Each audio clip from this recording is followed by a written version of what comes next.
আরে স্যারে যে কইছিল আসামি তো ধরে লাইছি পায়ও পাইছি ব্যথা। আচ্ছা যাক স্যারে জানাই দেই। আসসালামু আলাইকুম স্যার। হ্যাঁ, ওয়ালাইকুম আসসালাম। কি ব্যাপার? জি স্যার ওই যে ইউনুস যে ধরতে বলছিলেন অ্যাক্টিভ যে ফোর্স ছিল ধরে লাইছি তো স্যার। আমিও টান দিয়ে আইলাম গাড়ি দিয়া, তো ধরতে গিয়ে একটু পায়ও ব্যথা পাইছি, তবে আসামি ধরা পড়ছে।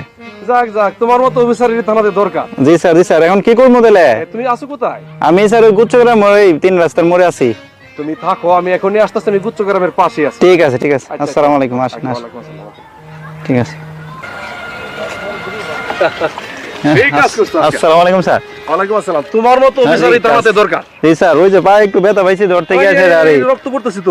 ইউনুস স্যার তো ঝামেলার লোক তো বুঝছেন না, একটু দৌড়াদৌড়ি করছিল, তারপরও ধরতে পারছি যে আলহামদুলিল্লাহ আর কি। দেখছো পুলিশের কষ্ট আসলে কি বুঝে? আসলে এখন প্রথম একটা কাজ করতে হইব, মামুন ভাইয়ের একটা সালাম জানা দিতে হইব, ধন্যবাদ জানা দিতে হইব। তাহলে চলেন যাই, ইফতারের সময় এসে থেকে আগে আমরা রমজান মাসের ভিতরে সে যে একটা কাজ করছে, হ্যাঁ ওর মতো একটা চিহ্নিত মাদক ব্যবসায়ীকে ধরায় দিছে, তার তো অবশ্যই একটা সালাম দিতে হবে। অবশ্যই জনপতি হিসেবে উনি খুব ফার্স্ট ক্লাস লোক।